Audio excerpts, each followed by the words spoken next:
Tamika Johnson, thank you for joining us on In Focus. Thanks for having me. We're here at Vibe Lounge, and now this is a kind of a special place because you're an educator, and I understand this is a family-run business that is run by one of your former students. Yes, her parents, a few of my former students' parents own the facility. Awesome. Yeah. So you're an educator, and you're also a new author, and we're here to talk about your brand new book, Teaching Through Trauma.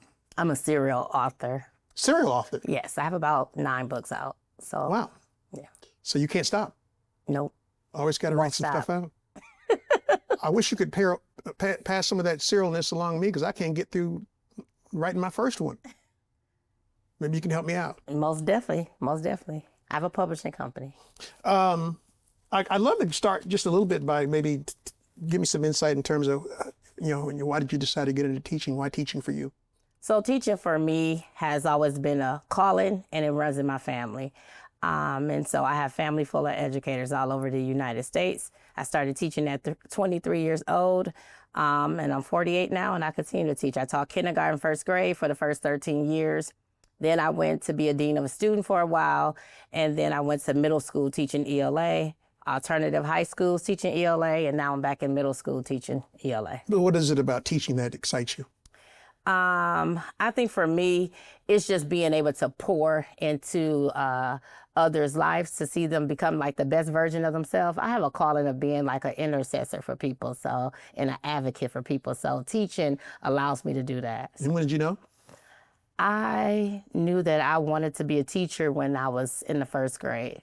So my first grade teacher used to give me all of her scrap papers, and I would go home, and we lived with my grandmother at the time. So my mom and my brothers, we lived with my grandmother at the time. And so I had cousins that lived there too. So I would have them all sit in the desk and pass out papers, and I was the teacher. And I was always considered to be the bossy one of the family. No way, not you. Oh, yes.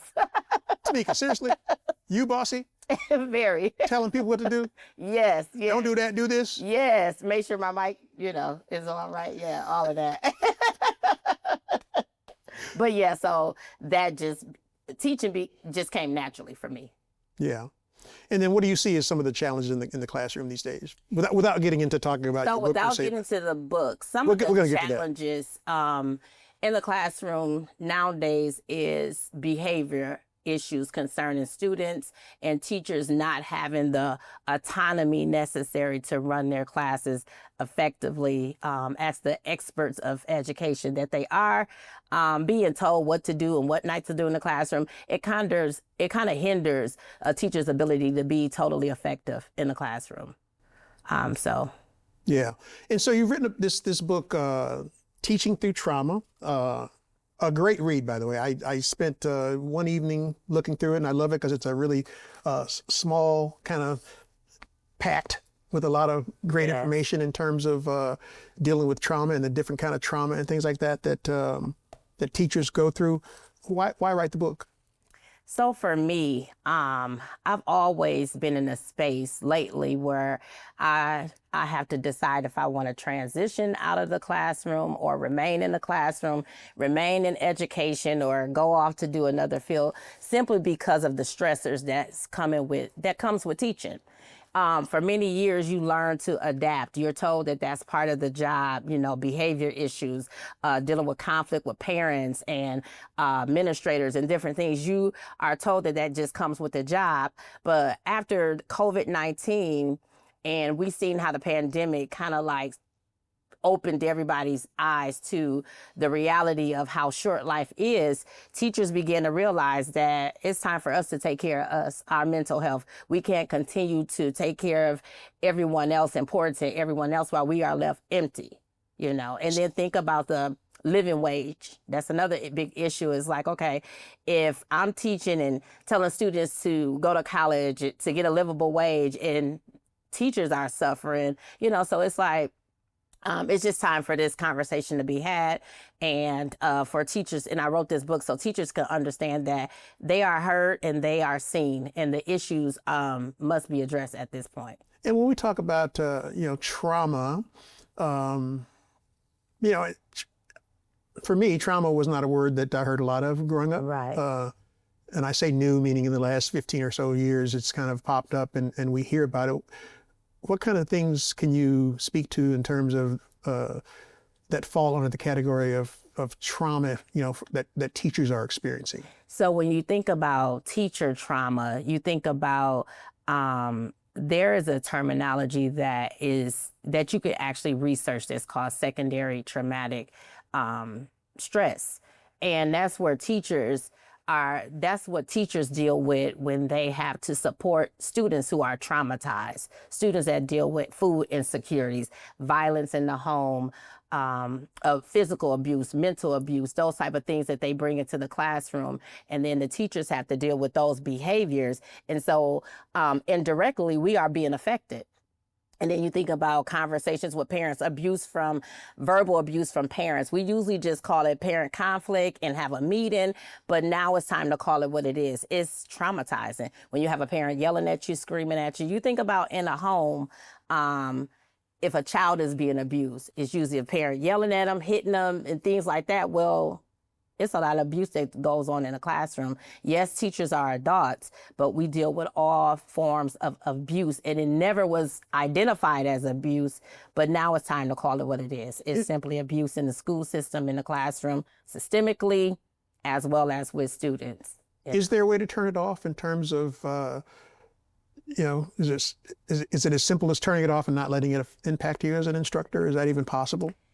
For many years, we've been told to ignore it, but it shows up in our homes. It shows up in our health. It's in our physical health. It shows up in our mental health. So for many years, teachers have been told to suppress the trauma that we endure, but now we can't suppress it any longer because it's spilling out into our everyday life.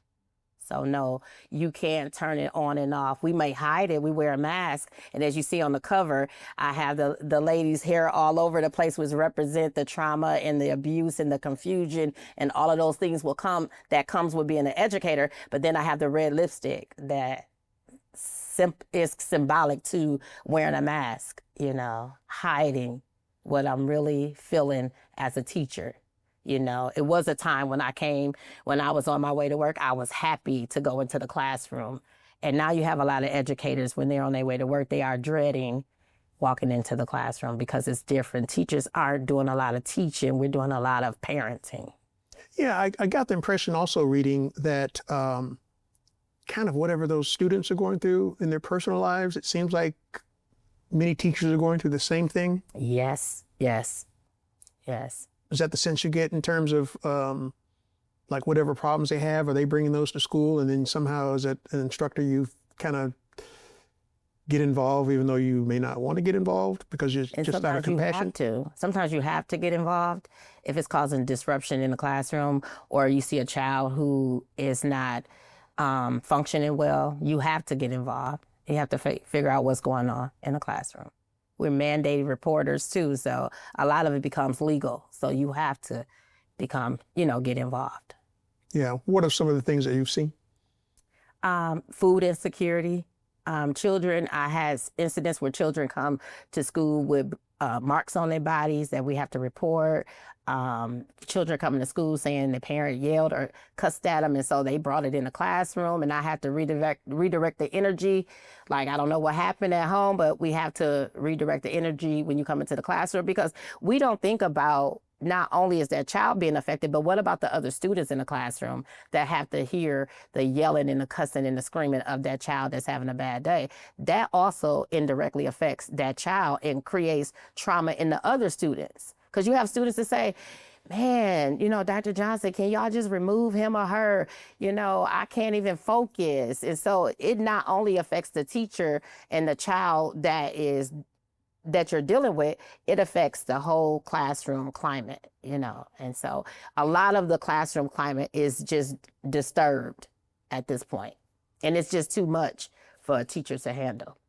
When I first started teaching, every teacher had an assistant, right? And that would somehow alleviate some of the stress that teachers dealt with, right? But now it's just like really one on 30 kids or more, 25 or more, And it's just a lot. Think about society, the changes in society. So we're dealing with the economic changes in society, all type of things changing in society, but teacher salaries, but policies pertaining to teachers is just becoming too much. Yeah. What's been out there for to support teachers, with the trauma? What's been out there in the past in terms of support systems for them? Probably none. None. Some schools are now trying to offer mental health counseling. They may say you have free sessions as long as you work here and things like that. But think about a teacher's workload. When do you have time to go see a counselor?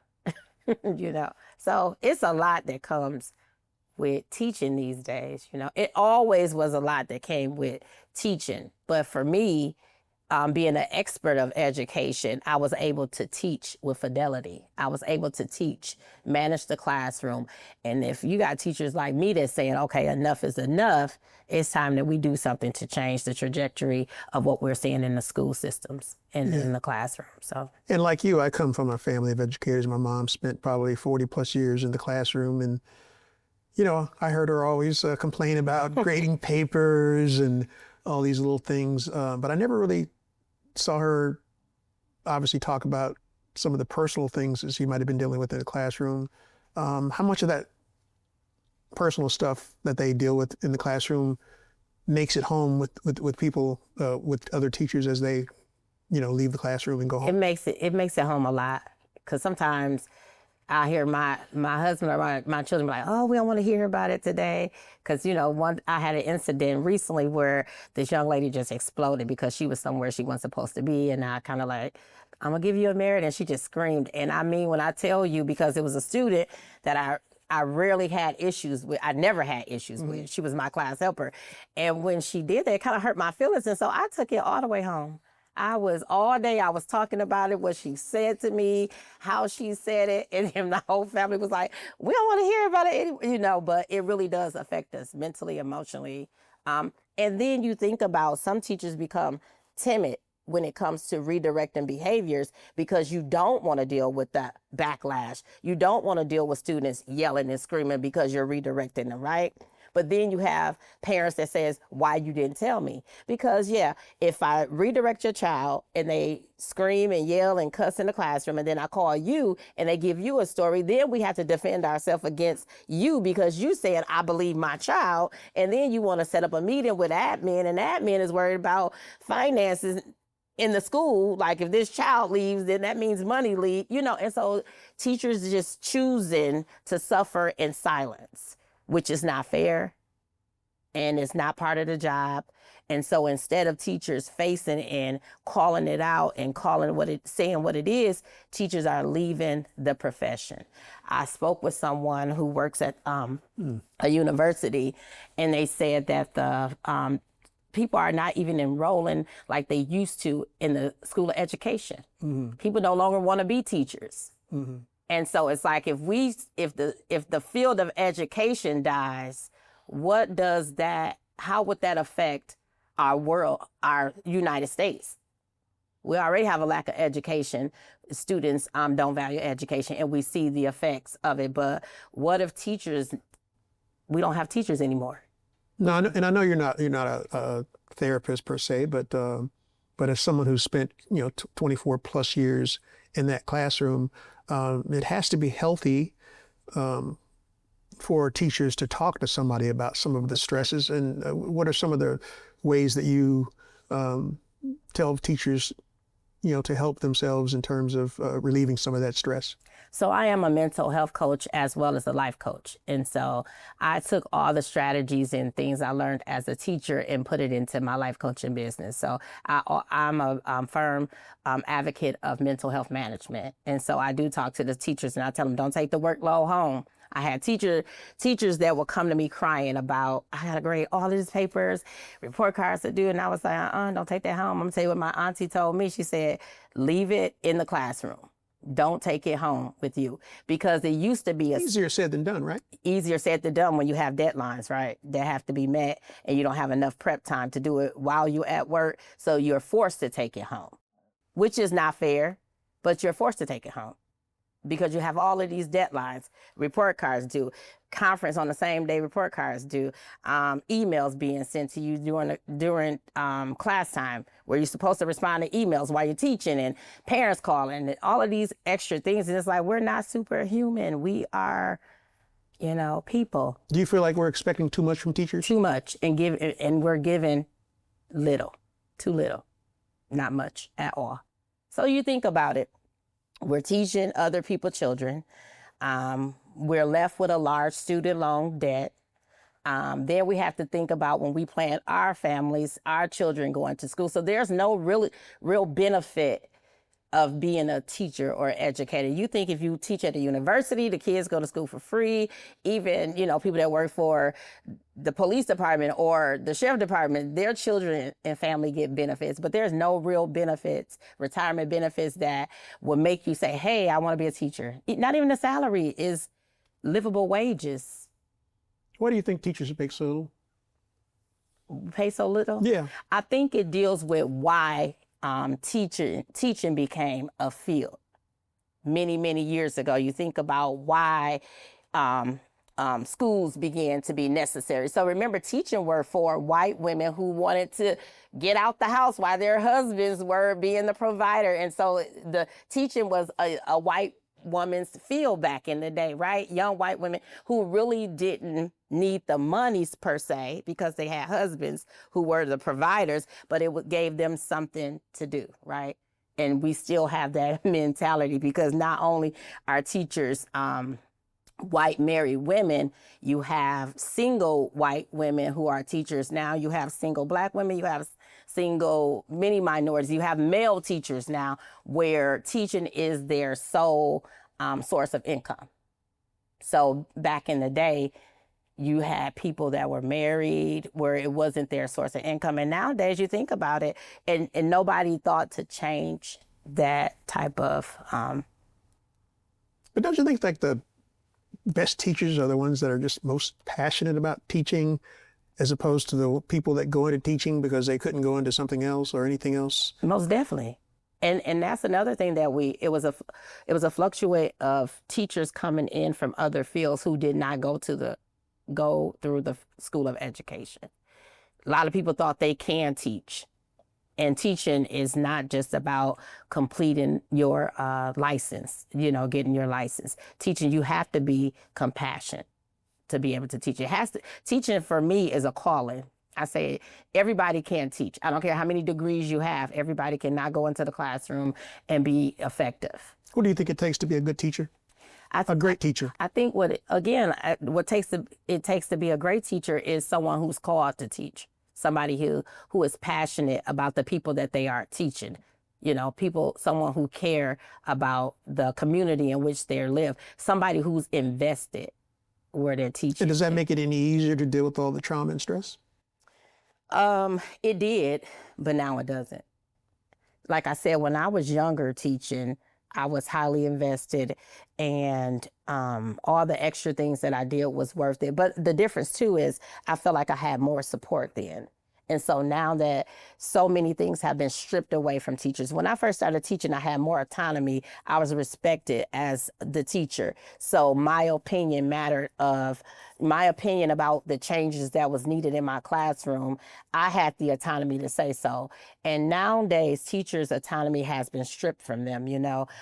We have to follow the mandates of politicians now, right? To keep the funding in the school building, we have to do A, B, C, D. So the autonomy in the classroom is stripped away from teachers, right? So we're basically being told what to do by people who are not experts of education. You mentioned in your book that you don't like politicians putting their hands into the classroom. Yeah, stay out the classroom. Why is that? Because most of the time they're given directives about issues that they know nothing about. They're given mandates about the classroom when it comes to teachers and students, and they know nothing about the realities of what goes on in a classroom. And so then you have educators who are in the classroom every day having to follow these mandates of people who don't even realize that what they're asking us to do is not effective, it's ineffective. and it causes more harm than hurt, right? Harm than help, right? And so you have a lot of people that want to tell teachers what to do, and they have no clue about teacher reality, what goes on in a classroom. You have people who think they know what's best for children, yet have never taught a children. You know, you may have children, but it's different when you have 30 children in a classroom and you're responsible for their academic growth and their social growth and their mental growth. All of this we are responsible for, right? But we don't have all the necessary tools to support them. And so you think about it, we want to give our all, but then I'm gonna be honest, you leave home, you leave the school building feeling defeated. You leave the schoolhouse feeling like you're lacking financially. You're trying to figure it out for your own family, yet you have to face all the ills that comes with being a teacher nowadays. And there was an interesting section in your book. You talked about several different students actually, and it kind of deals with teacher intuition. You know, you tell your students at the end of the day, be safe, take care. You know, we say these things kind of in passing, not thinking of it literal sometimes. Yeah. But, you know, you work in certain areas and in more, schools that kids have a lot more challenges than other schools. Those things become really serious. So you've experienced some tragic, loss of life in the classroom. Give me some insight on the impact of that, I guess, and how that impacts you. So for me, I had one student who most of my students tell their parents, Dr. Johnson is our mama at school. She's not only our teacher, she's our mama. Because again, I live in Milwaukee, so I live in the community in which I live, in which I work. So those students are a part of my daily life. I teach a lot of students who I may know their families, right? Or know they live in situations. So I try to impart in my students life issues, especially our Black and brown children. I know what they will face when they leave the classroom. So I really try to pour into them life skills and integrity and all of these things, education, but at the same time, I like to know who you are as a person. So I respect them as a person, and you develop relationships with children. Sometimes the teacher is that child's safe place. Even the males, the girls, you are their safe place. So they come to you when they having issues with their parents. If they having issues with somebody in the school, they come to you and they tell you everything. So you build these relationships. Relationships that parents may not even know that, when parents say, well, because those kids are going to share something with you that might not share with them, right? With their parent, yes. And we're with them 8 hours a day almost. Yeah. For like 180 some days. So there's no way you can't build a bond unless you're just heartless with the students. And so when you think about my student, for instance, I talk about Tyreek. So I left the Christian schools because I wanted a taste of public schools, right? And I started teaching at this school, and it was different, very different. But as a Christian teacher, I always prayed with my students and talked about God. And even though they say, you can't talk about God, and I'm like, listen, this is just who I am. And so I built relationships with my students. And then the students will come into the classroom talking about their friend who died. And then I would give them an outlet to discuss it, because they don't know how to take that energy, And there's a lot of grown-ups that don't know how to take that energy. Yes. And so the particular student that I talk about, I start off with, which was very traumatizing to me, was the Tyreek Akbar. And he made news headlines in 2015. He was the 14-year-old that was murdered at the lakefront in Milwaukee on the 4th of July. And Tyreek was one that the students called my favorite student. And I'm going to tell you why they call him my favorite student, because Tyreek had a personality that if you didn't have a relationship with him, he would probably be in the detention room all the time, because he was vocal, said what he had to say, but he was sweet. And for some reason, I'm always the teacher that the other teachers say, she favors the bad kids. But it's not that. It's that I see the potential in them despite of some of their flaws, right? and I try to pour into them and give them some type of love and care and attention that the rest of the world may never give them because of their disposition, whatever, right? And so he was one student that I would pour into, but he was one student that I would always say, you better pray at night, you know, God, you know, and I would talk to him, and I really felt like I was getting to him. But he was graduating from 8th grade, and I said, now, Tyreek, you going up to high school, it's going to be a little different, you know. And so I gave him and the boys this long conversation about not going to every fight that they invited to. You know, I said, y'all ain't got to go to every fight y'all invited to. Y'all know that, right? Now, when you say that, that means like kids in high school, someone's going to fight after school, and then other students end up showing up. Is that what you mean? So what I meant by that is if somebody is starting a fight with you, you don't have to accept the invitation always. You can turn the cheek. You can turn the other cheek. And then they would say, oh, that's soft. That's soft. But turning the other cheek can save your life at times. And so Tyreek was my student that the other students would cause drama, and he would take up for whomever. And I will always say, Tyreek, don't stay out of it. You don't have nothing to do with it. Stay out of it, you know. And so I really envisioned him being something great when he got older, right? I said, God is going to use that energy, and you're going to be something great when you got older. I will always impart words of wisdom and affirmations into the students, right? And so this one particular student, this summer I gave them this long speech. You know, don't go to every party you're invited to. And of course they say, oh, you so mushy and you so emotional. And I'm like, seriously, you know, and I don't want to see y'all shirts.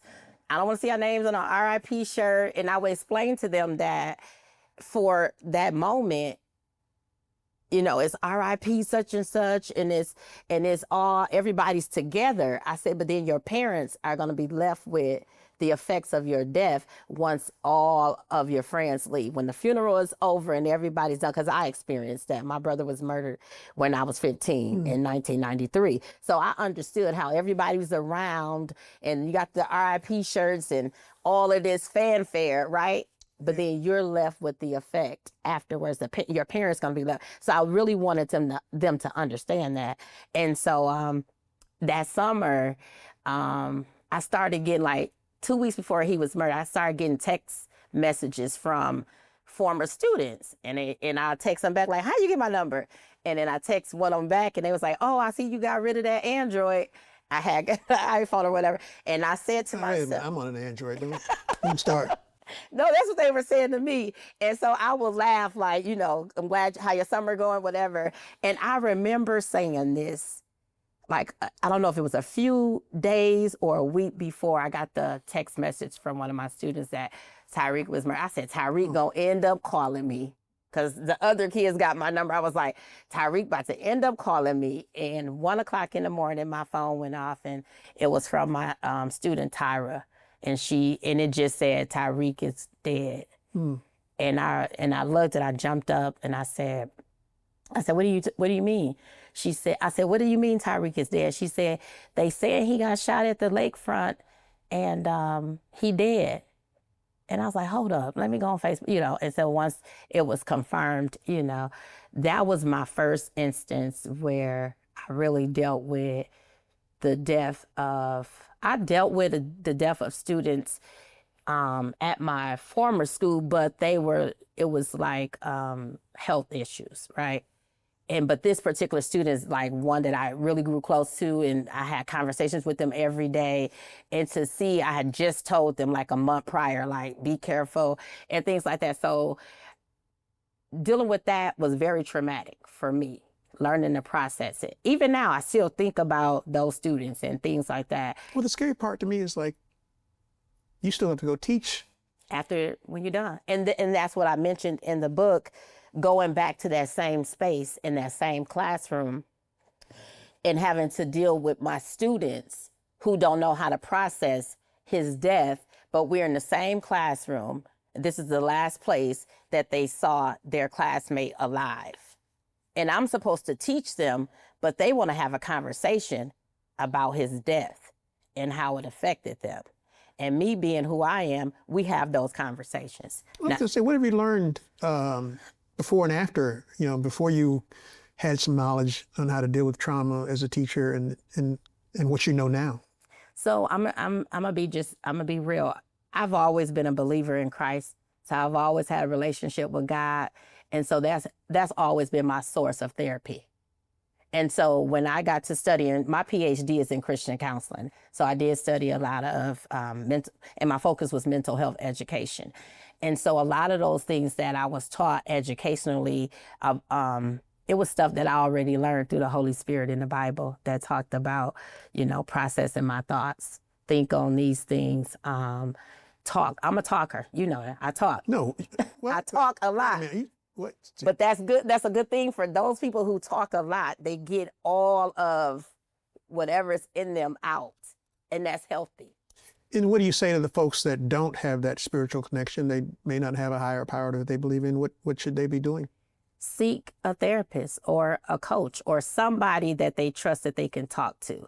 I tell my students this: if you don't feel like talking to anybody, I say pull out a notebook and journal, and go back and read your journal.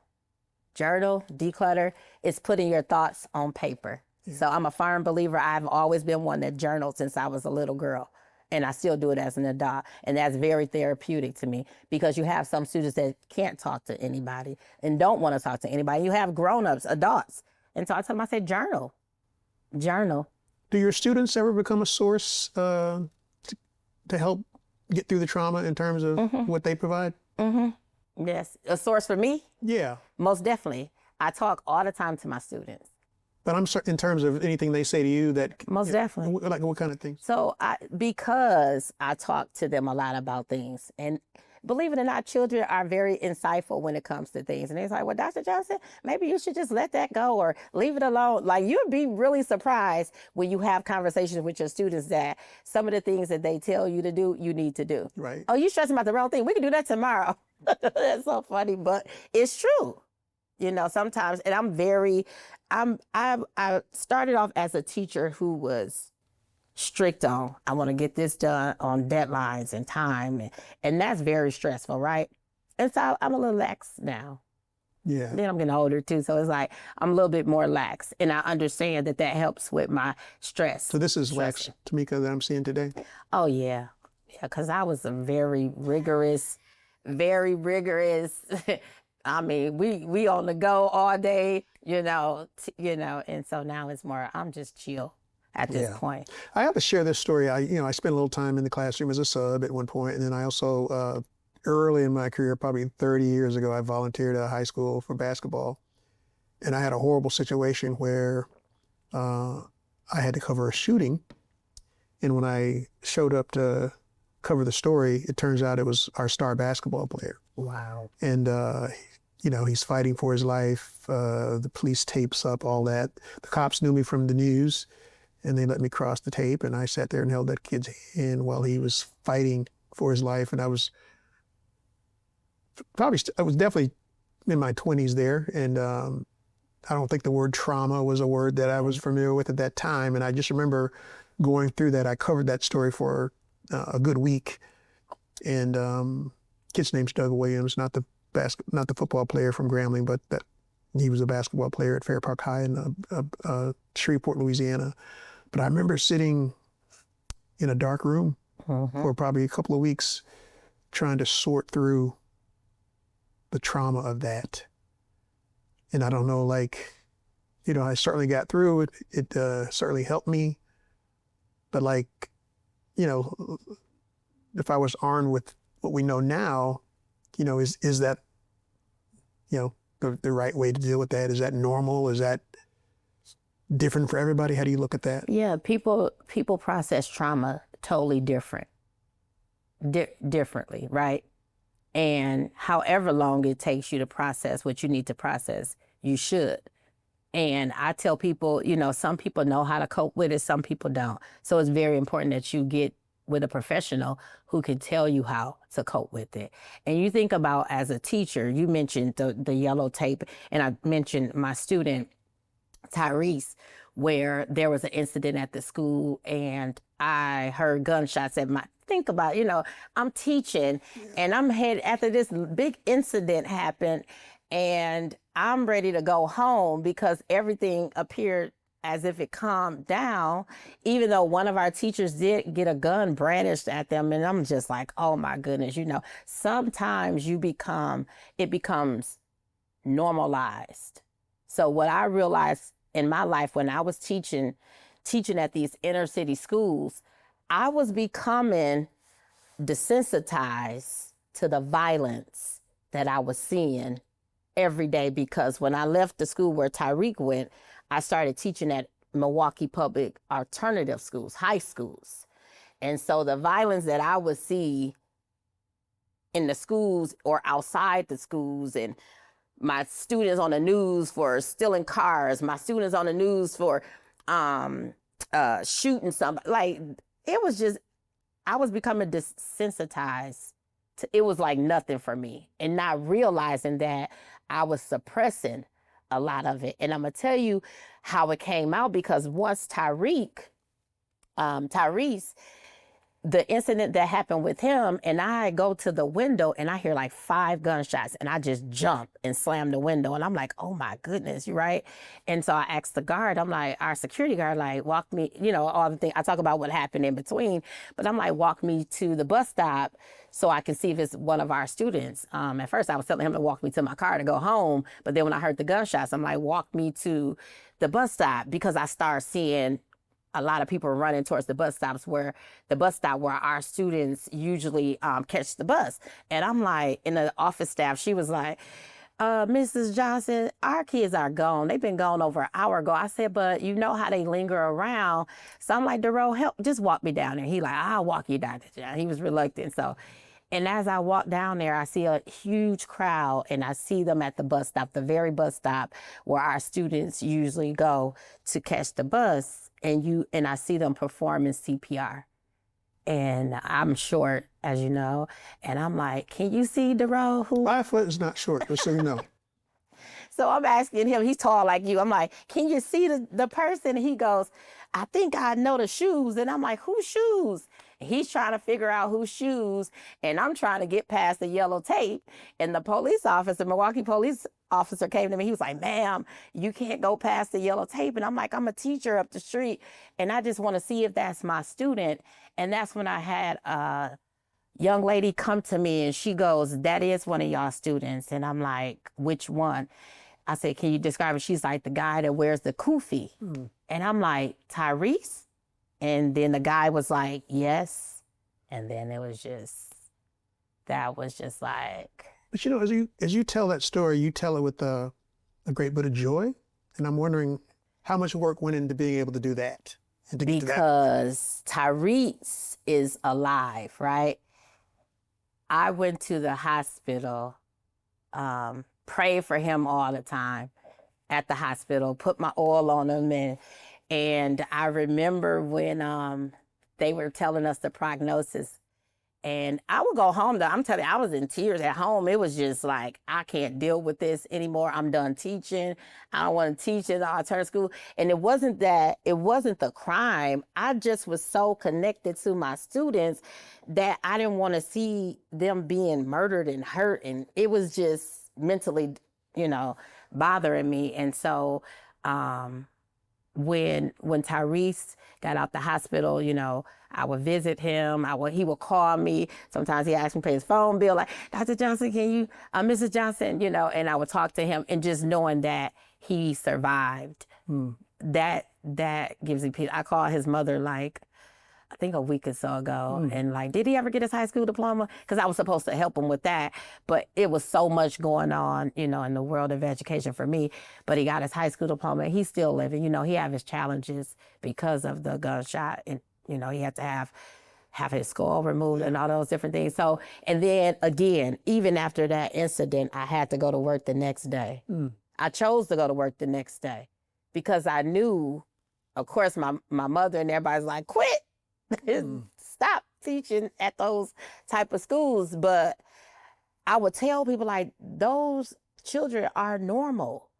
I thought walking into alternative schools that I was going to have Freddy Krueger or Jason, but they really have a story. And if you hear their stories, you realize that those students are dealing with trauma that was out of their control. And if you build relationships with them, you could help change some of the trajectory of the behaviors that they were, going through and doing. And so I had to go back the next day. Was it somber? Yeah, it was very, very somber. Have I cried in front of my students? Plenty of times. Yeah. Telling them stories like this. Yeah. And I'm going to wrap this up here shortly, but I wanted to get to this part because I really enjoy. There's a section in the book where you talk about how you set your classroom up to create a better vibe. Mm-hmm. Speaking of like vibe. the vibe. See, we did that at the same time. See. But you talked about how you set the classroom up. Not just from the aesthetics of it, but even just the scent of the room itself. Speak to me on the importance of those little things. So and I've always done this. So when I taught kindergarten, it was very important for me to keep an organized classroom and have it smell good. And I really didn't understand the effect of my smell good. It's just how I was at home. So when I brought it into the classroom, I didn't realize the effect that it had on those around me, because I would have teachers during their prep time. When my kindergartens were napping, they would come in and say, "Ms. Johnson, can I just sit in your classroom? Because it smells good, it's peaceful, and I'm going to play music." And what fragrance were you using? I just want to know. What fragrance did you have in that room? So what I have now is like a cashmere woods. That's what I have now, and I got that of course, from the cashmere wood. Yes. So I have that from, I got that from another staff last year, but I used to use like different kind, like Hawaiian, different type of smells, whatever. And it was just a calm peace. It was calm, peaceful. And the teacher, when she told me that, she's like, "I like to come in your room. It's clean, it's peaceful." Now, mind you, I'm like, "Why you won't clean up your room?" Right. But so I knew. So my students, once I started teaching at like the at-risk high schools, the public schools, I understood that a peaceful atmosphere was needed. So when they walk into that classroom, if they don't find peace at home, if they don't find peace in the car on the way to school or on the bus, when they walked into my classroom, I wanted to smell good. I wanted to be clean. I wanted to be organized. I want them to be able to know what to expect when they come into my classroom. And it's still like that, because a lot of times students go home to stuff that they don't know what to expect. Chaos, right? And if they couldn't find order or peace any place else in the world, I wanted to be my classroom. Yeah. And do you find that the trauma that teachers experience sometimes is part of the reason why many aren't staying in the field, or there are challenges of getting more teachers in the field? Yeah, a lot of them just leaving now. The younger teachers, the older teachers, we felt like we were called and this is our duty and we are supposed to take it. This is what make us a great teacher. But now, like you said, trauma and abuse and those terminologies weren't talked about as often. But then if we look at what's happening in the classroom and the things behavior-wise, verbal abuse from parents, systemic racism that Black educators deal with, it's abuse. It's traumatic. And if you do research, it says now that it's not talked about, but teachers experience post-traumatic stress disorder from violence in the classroom, from students being verbally combative, yelling and screaming at you. You know what I'm saying? And you're supposed to remain professional in the face of somebody talking about you, talk about the way you look or whatever they're talking about. You know what I'm saying? Yeah. And so, when I was a sub, I called it PTSD for post-traumatic student disorder, because them kids used to rough me up real good. And so now it is coming to a place where it's like teachers are letting the students just take over the classroom. But I'm like, if we want to save the field of education, if we want healthy schools, healthy students, we must first have healthy teachers. And we must know that good teachers are not disposable. You may get rid of that good teacher, but the next teacher to come in may not be as effective or effective at all. Yeah. You have like I was mentioning, the new generation of teachers, they are taking their mental health seriously. They are taking their finance and everything about their life seriously, and they're leaving the field within the first few years. And that's just the reality of it. And so if you have teachers like me phasing out, retiring, whatever, and these new generation come in and say, oh, I'm not dealing with that. Yeah. But you got to say, a lot of it they shouldn't have to deal with, you know. Right. Abuse is not part of the job. Yeah. From nobody, not the principal, not your colleagues, not the students, not the parents. Abuse is not part of the job description, and you shouldn't take abuse from anybody. Yeah. Tamika Johnson, thank you so much for joining Thanks us. for having me. Where do we pick up the book? You can purchase the book on Amazon.com. Perfect. Thanks for joining us. Thank you.